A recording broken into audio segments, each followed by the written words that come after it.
Hello everybody, what is up? Time for another episode of Jesse's Collectible Showcase.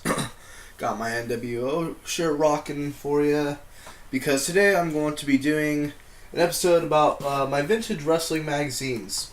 These magazines were issued between 1963 and 1987.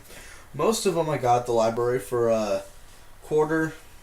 Well, they were selling for 25 cents a piece, but my dad just put 75 cents in the thing and said, fuck it, take them all. But the one from 87 is a WWF program that I got at Who's On First, the sports card shop I always go to if I want to get something cool. And here we go. This is the Ring Wrestling, and this is from October of 1973. On the cover, it has a couple of people that I don't know, the females I don't know. This one right here is a young picture of Terry Funk. I honestly thought he was a member of the Blackjacks, Mulligan or Lanza.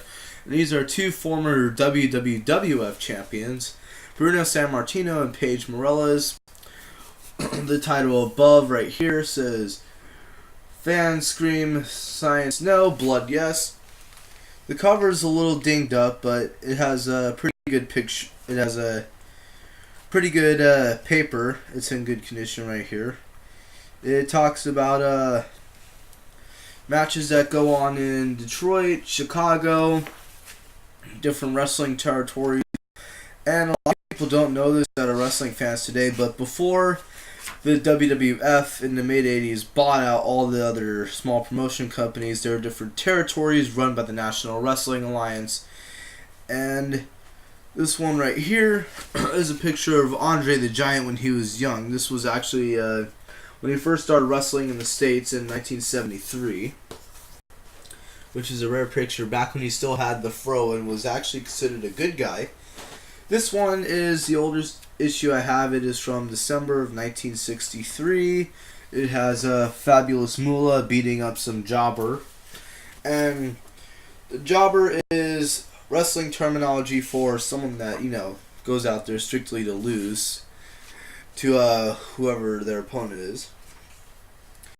And picture quality is good on this one too. This article says no weaker sex in wrestling, says Moolah, which is I consider her to be the greatest female wrestler of all time. And it has official world ratings right here. And for the women, it says Fabulous Moolah on the number one spot. For the men on the number one spot, it says Luthez, who is one of the most famous NWA champions of all time, won the title 6 times. This one, the cover is dinged up. This one is from 1965. It is Wrestling Illustrated, and it has Dr. Jerry Graham and Crazy Luke. It's either Eddie or Jerry Graham on here. And the pinup is of Vittorio Apollo, and it's actually pretty intact, the pinup is, but the cover is not intact to the actual pages, but the pages are good, sticking together and stuff. And this doesn't have a lot of famous wrestlers on there, but it does have Waldo Von Erich, the cousin of a famous Texas promoter and wrestler, Fritz Von Erich, and it talks about him facing against Bruno Sammartino. And this article has Carl Gotch, son of former NWA wrestling champion Frank Gotch. This one has Patty Benner, Johnny Valentine, and Pedro Morales, I believe. And this one has a pinup on the front too. This one is a copy of Wrestling Review from December of 1965. This one has a Johnny Valentine, his son Greg the Hammer Valentine became a WWF Intercontinental Champion and Tag Team Champion with Brutus the Barber Beefcake, and was also the United States Heavyweight Champion in the NWA. This one is a Sports Review Wrestling. This one has Tommy Rich and 16-time World Heavyweight Champion Ric Flair facing off for the title. And this one discusses who won the Backlund versus King Kong Moscow rivalry. And on Sports Review Wrestling, this one has usually on first article is like a question that fans ask the wrestlers and stuff. I'm going to try and find it right here. This one has a Wrestler of the Month, which is Bob Backlund, who is a former WWF champion. He beat his superstar Billy Graham for him. And the question of the month has what got you into wrestling. This one has Ric Flair, Tommy Rich, Roddy Piper, Greg Valentine, Brad Armstrong, Ivan Koloff, Jay Youngblood, Pedro Morales, Tony Guerrero, and a young Hulk Hogan. Back before the whole Hulkamania thing started off. This one, for the cover of this one's from February 1964. It's another copy of The Ring Wrestling. And it has Gorilla Monsoon in his rookie year. It talks about who he is, his story on how he got into the ring and all that. This one has the same ratings as the 1963 issue for the number one spots. Luthez and Fabulous Moolah. Sometimes I just like to look at these wrestling magazines just to read them and, read all the kayfabe articles. This one is Superstar Billy Graham and Crazy Luke Graham on the cover. Billy Graham is on the right kneeling down while Crazy Luke is standing up. Billy Graham ended up winning the WWF Championship from Bruno Sammartino back in the 70s in Baltimore. This one is a cool album because of all the sheer blood on it. This one is Tony Atlas getting busted up by Harley Race, who is one of my favorite wrestlers in the NWA era. And this one's question of the month is, should Bruno Sammartino retire?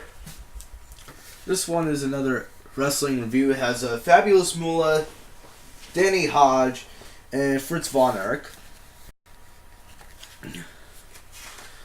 This one also has a pinup review with Fritz Von Erich, who, if you don't know who that is, he is the father of legendary wrestling sons Kevin, David, Mike, Chris Von Erich. This one's another 60s wrestling magazine. This one features an article of whether Luthez is going to retire or not.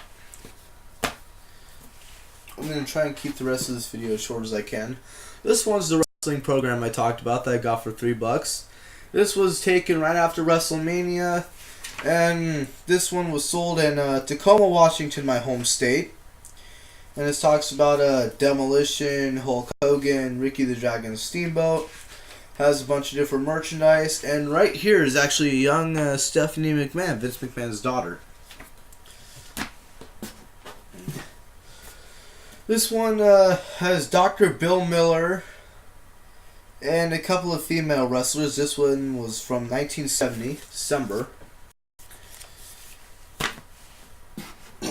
This one is an old one. This one is from 1965. It has the Assassins, Dick Brower, I think that one, I can't remember who that one's name is, but the black guy is Bobo Brazil.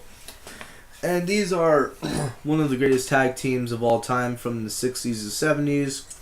Nikolai and Boris Volkov.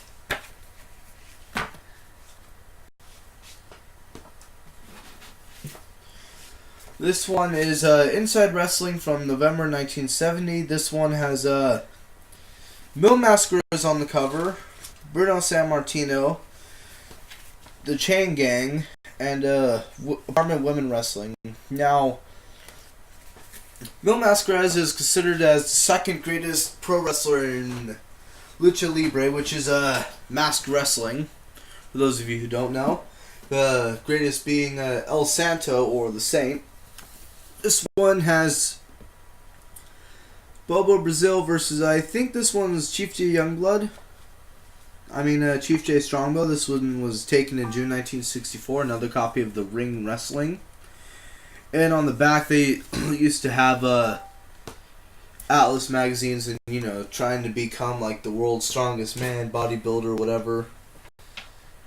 This one is Big Time Wrestling from 1964. I think this one was from Canada. But Wilbur Snyder, who is a wrestling legend of the 60s and 70s. And this one has feature articles on Don Leo Jonathan, who is a Canadian wrestling legend. This one also has article on Haystacks Calhoun, which at the card shop for $35. I'm trying to get. It has a newspaper article with a picture of both of them facing against each other, signed by both of them. Actually, this is the one that has a article on Lou Thez. Sorry, I lied about the other one. This one has I believe that's Argentina Rocca, the guy with the barefoot on the bottom. This one has Pat Sherry, she's kind of cute. Mona Baker, and this one was printed in June 1966. And I've been collecting wrestling memorabilia, merchandise, and just anything vintage wrestling for a long time. I also have books, tons of movies, and things like that. I hope you guys like this video, and subscribe to my channel or like my Facebook page, Jesse's Collectible Showcase, and have a nice day.